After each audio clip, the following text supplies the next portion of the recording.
주는 하나님의 말씀은 레위기 19장 9절과 10절인데요. 말씀이 길지 않으니까요. 우리 다 함께 읽겠습니다. 시작. 너희가 너희 땅에서 곡식을 거둘 때 너는 밭 모퉁이까지 다 거두지 말고 내 떨어진 이삭도 줍지 말며 내 포도원의 열매를 다 따지 말며 내 포도원에 떨어진 열매도 줍지 말고 가난한 사람과 거류민을 위하여 버려두라.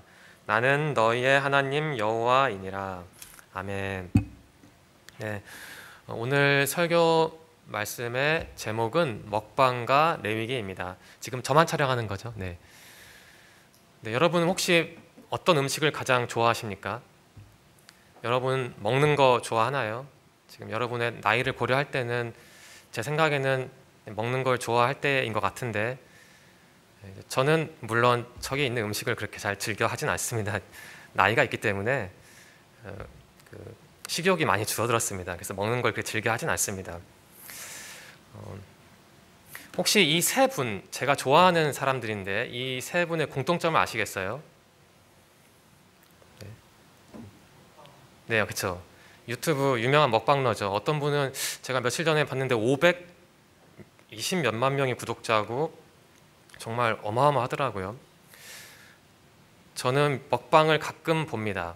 좋아하진 않는데 예전에는 사람들이 먹방을 보는 이유를 전혀 이해할 수 없었거든요. 왜 먹방을 볼까? 내가 그 음식을 먹는 것도 아닌데 사람들은 왜 그렇게 좋아할까 했는데 지금도 잘 설명은 하지는 못하지만 왜 사람들이 먹방을 보는지 저는 좀 알 것 같아요. 좀 언어로 옮기기 어려운 묘한 그 만족감 같은 게 있더라고요. 그래서 사람들이 그 먹방러에 열광하는 게 아닐까 합니다. 곱창도 한 7kg을 혼자 먹고 전골도 한 10인분을 혼자 먹고 편의점에 있는 것도 제가 한 일주일 동안 먹을 수 있는 걸 한 번에 다 먹고 닭다리도 한 20개 정도를 한 번에 먹고 라면도 12인분 정도를 먹고 또 고기도 참 많이 먹죠. 먹방에 순기능이 있는 것 같아요. 앞에서 말씀드린 것처럼 좀 묘한 만족감을 주죠. 저는 먹방을 보면서 나에게 음식이란 무엇일까 생각을 해봤습니다. 2016년 3월로 기억하는데 그때 저는 신학 석사학위 막바지 과정이었습니다. 3월인데 좀 몸이 좀 슬슬 아프더라고요. 월요일부터. 그러다가 화요일부터 좀 상태가 안 좋아져서 기숙사 방 안에 계속 있었습니다.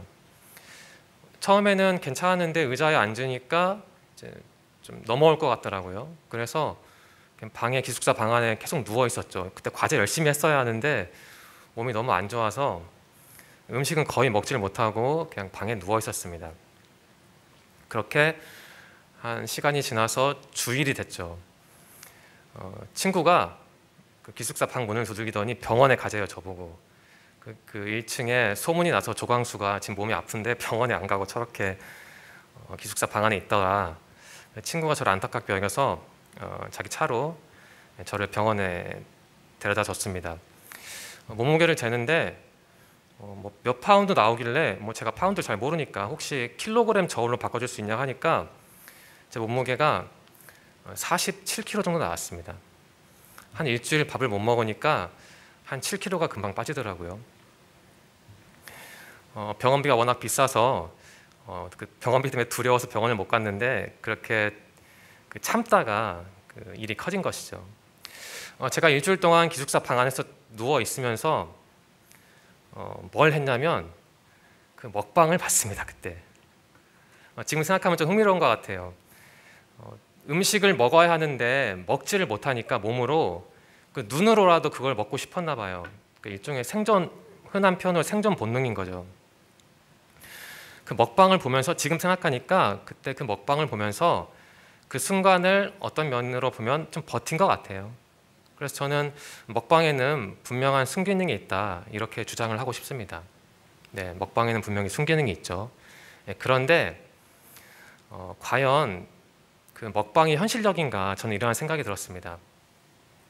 자, 여기서부터는 다 나오는 거죠. 화면이. 네, 다 나오는 거예요. 이런 질문을 던져봤습니다. 모든 사람이 저렇게 먹을 수는 없죠. 달리 말하면 모든 사람이 저렇게 누릴 수도 없습니다. 꼭 음식에만 국한해서 생각해 보지 말고 그 사회 상황을 보자면은 그 먹방러처럼 저렇게 먹고 누릴 수는 없죠. 그리고 풍족한 사람보다 이제 그렇지 못한 사람이 훨씬 더 많죠. 네. 유튜브를 보다가 중간에 광고가 나오지 않습니까? 뭐 여러 가지 광고가 있는데 그 중에 하나가 월드비전 그 브루이웃 도끼 광고입니다. 먹방은 한 20분, 30분 길지만 당연히 그 광고는 중간에 삽입된 광고니까 길 수가 없죠. 2분도 채 안 되죠. 묘한 대조를 이루는 것 같아요. 먹방은 즐거운데 그 중간에 삽입된 광고는 참 안타까운 광고가 많죠. 또 이러한 생각이 들었습니다. 먹방은 길고 브루이웃 돕기 광고는 짧다. 다시 말씀드리면 풍족한 사람보다 그렇지 못한 사람이 훨씬 더 많죠. 그런데 우리의 관심은 풍족한 사람, 화려한 사람, 또 많이 알려진 사람 그쪽에 치우쳐져 있지, 사실 중간에 삽입된 그런 불우익기 광고는 끝까지 보진 않죠. 그냥 클릭하고 넘어가죠. 그게 어찌 보면 우리가 약자를 대하는 인식을 좀 압축적으로 보여주는 것 같아요. 과연 좀 더 현실적인 게 뭘까요? 한 달에 몇 억씩 버는 유튜브 먹방러가 과연 현실적인 건가? 아니면 몸이 아프고 마음이 아픈 사람들이 많은 게 현실적인 건가? 후자겠죠. 네. 먹방에는 분명한 순기능이 있지만 함정도 있습니다. 네. 먹방은 겉으로 볼 때는 화려하지만 분명히 함정이 있죠. 이렇게 정리를 해봤습니다. 어떤 면에서 볼 때 유튜브 먹방은 이 시대의 진짜 현실, 육체적, 신앙적으로 굶는 사람이 많은 현실을 은폐할 수 있는 도구가 아닐까. 이 자체로 보면은 너무 비약이 심한 말이니까 좀 설명을 할 필요가 있을 것 같습니다. 먹방, 달리 말하면 매체, 미디어의 기능인데 미디어에는 몇 가지 기능이 있는 것 같습니다. 미리 말씀드리면 미디어 자체에 그러한 기능이 탑재되어 있다는 게 아니라 우리가 미디어를 통해 세상을 해석하지 않습니까? 그 해석하는 방식이 저는 기능이라고 봅니다. 이런 기능이 있겠죠. 현실을 반영하지 않습니까? 예를 들어 싱어게임 보면 1위를 한 사람만 많은 상금을 받고 명예를 누리죠. 우리 현실이 그러니까 우리는 1등에게 관심이 많지 않습니까? 또 다른 기능이 있겠죠. 또 현실을 창조하는 기능도 있는 것 같습니다. 역시 가요 경연 프로그램을 보면 그런 프로그램을 통해서 비슷한 프로그램이 생기고 우리는 그것을 보면서 현실을 만들어가죠. 아, 1등이 살아남는구나. 1등이 되자. 또 이러한 기능이 있고 오늘 말씀드린 유튜브 먹방을 보자면 현실을 은폐하는 기능도 분명히 있는 것 같아요. 먹방 안에는 나만 있죠. 내가 먹을 음식만 있고. 그러니까 나를 최대치로 확장한 게 가장 크게 증폭시킨 게 먹방이 아닐까 합니다. 하나의 상징적인 측면에서 보자면. 그런데 우리가 그 먹방을 통해서만 현실을 바라보면 거기엔 나밖에 없으니까 나를 바라보면 타인을 볼 수 있는 창구는 좁아지죠. 특별히 여러 가지 면에서 어려운 육체적으로 또한 신앙적으로 굶주린 사람들을 보기는 어려워질 것 같아요. 우리가 먹방을 통해 현실을 이해하려고 한다면. 네, 앞에서 먹방의 함정을 어찌 보면 좀 철학적인 얘기고 어찌 보면 유치할 수도 있는데 먹방의 함정을 말씀드렸는데 이것을 머릿속에 담아두고 오늘 우리에게 주신 하나님의 말씀을 같이 살펴보겠습니다. 레위기는 어떤 현실을 말하고 있네요. 레위기 오늘 같이 읽진 않았지만 19장 1, 2절을 제가 현대인의 성경으로 읽겠습니다. 여호와께서 모세를 통하여 이스라엘 백성에게 이렇게 말씀하셨다. 나 여호와 너희 하나님이 거룩하니 너희도 거룩하여라. 오늘 함께 읽은 말씀은 지금 제가 읽어드린 1, 2절과 맥이 다 있습니다. 거룩함, 여러분 거룩함이라는 단어를 많이 들어보셨는데 어떻게 여러분만의 언어로 정리하십니까? 거룩함은 쉽게 말하면 하나님의 본성, 특성입니다. 더 구체적으로 말씀드리면 속되고 더러운 것으로부터 구별된 상태를 말하죠. 따라서 이 거룩함을 우리에게 적용을 하면 우리의 거룩함, 사람의 거룩함, 신앙인의 거룩함은 내가 하나님을 위해 구별된 사람이고 구별된 상태로 생각하고 말하고 행동한다는 뜻입니다. 이 거룩함이라는 단어를 머릿속에 담아두고 오늘 같이 읽은 말씀인 레위기 19장 90절을 제가 다시 읽겠습니다. 현대인의 성경 읽을게요. 너희는 추수할 때 곡식을 밭 구석구석까지 다 거두지 말고 또 떨어진 이삭도 줍지 말아라. 그리고 포도를 딸 때도 다 따지 말고 땅에 떨어진 포도는 줍지 말아라. 너희는 이 모든 것을 가난한 자와 나그네를 위해 남겨두어야 한다. 나는 너희 하나님 여호와이다. 좀 느낌이 다르지 않습니까? 레위기 19장 90절은 어떤 학자는 이것을 이렇게 정리합니다. 이것은 윤리적 책임감을 말하고 있는 내용이다. 또 어떤 학자는 이렇게 말합니다. 이것은 공동체 윤리를 말하고 있다. 또 다른 학자는 이렇게 정리합니다. 이 내용은 선민의, 그러니까 선택받은 우리의 사회적인 기본 의무를 말하고 있다. 사실 겹치는 부분이 많죠. 저는 여기서 이 공동체 윤리라는 말이 다가옵니다. 곡식을 다 거두지 않는 것, 포도도 다 따지 않는 것, 그리고 이 모든 것을 가난한 자와 나그네를 위해 남겨두는 것, 이게 기독교에서 말하는 공동체 윤리의 핵심입니다. 레위기 19장 90절은 쉽게 말하면 이렇습니다. 하나님이 원하시는 아름다운 공동체의 모습은 어떠한 모습인가, 이것을 아주 구체적으로 보여주는 거죠. 이렇게 한번 정리를 해볼까요? 곡식과 포도를 모두 거두어 드리는 것은 그 탐심과 탐욕을 반영한다.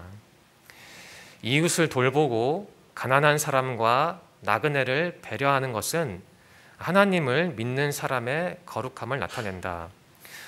여러분, 기독교 윤리라는 말도 있는데 이 내용을 보면 그 기독교 윤리가 좀 구체적으로 다가오지 않습니까?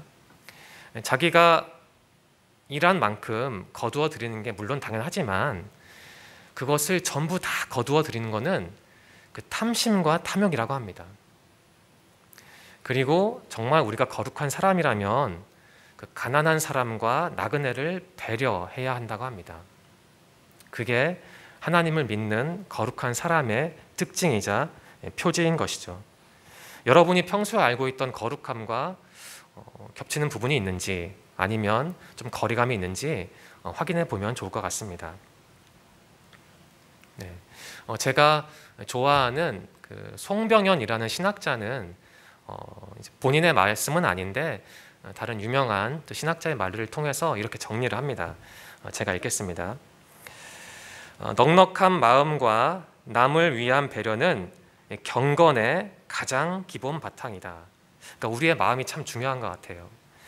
달리 말하면 욕심이 많고 남을 배려하지 않는 사람은 결코 경건한 사람이 아니다. 이렇게 정리를 합니다.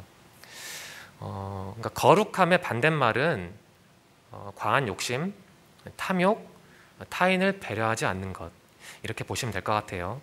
그리고 조금 더 불편하게 정리를 하면 과하게 욕심을 부리고 남을 배려하지 않으면 어떤 면에서 하나님의 사람이라고 평가하기에는 좀 어려울 것 같습니다. 이 신학자의 말을 토대로 생각을 해보자면요, 여기서 몇 가지 질문을 여러분들에게 드리고 싶습니다.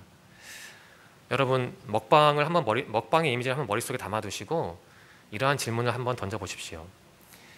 내가 잔뜩 먹고 싶은 음식은 무엇인가? 또 그 이유는 무엇인가? 여기서 음식은 정말 먹는 그 음식뿐만 아니라 나의 인간으로서 내가 가진 필요와 욕구와 욕망을 의미하기도 합니다. 여러분들은 자신의 자아를 증폭시키기 위해서 혹은 여러분의 꿈을 실현하기 위해서 그 음식을 먹어야 하는데, 그게 물리적인 음식이든 상징적인 음식이든 음식을 먹어야 하는데, 가장 먹고 싶은 음식, 가장 많이 먹고 싶은 음식은 무엇입니까? 그리고 그 이유는 무엇입니까? 또 이러한 질문을 드리고 싶습니다.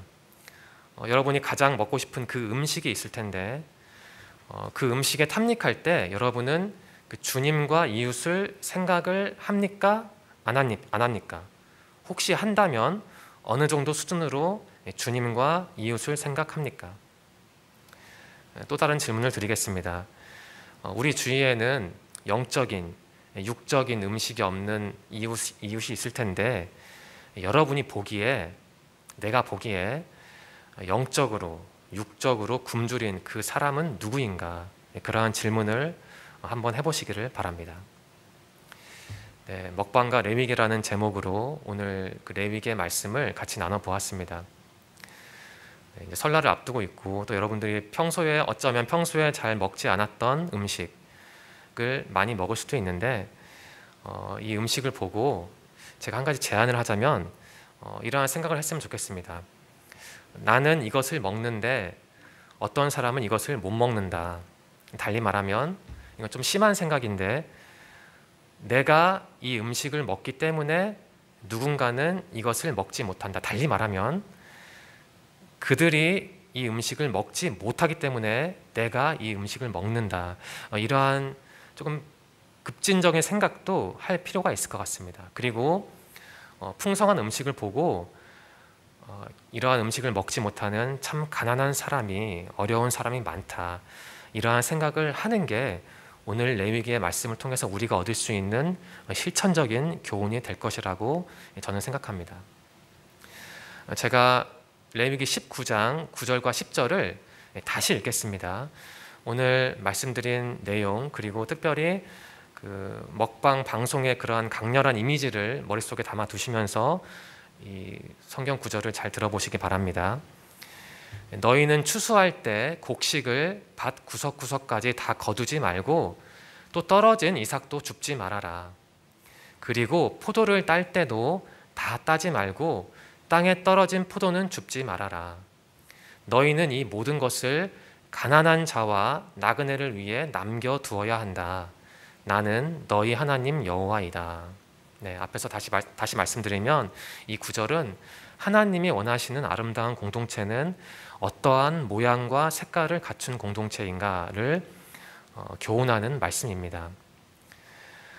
아름다운 공동체를 이루기 위해서는 여러 가지 조건이 필요하겠지만 제 생각에는 좀 흔한 표현으로 여러 사람을 엮어주는 사랑의 끈이 필요한 것 같습니다.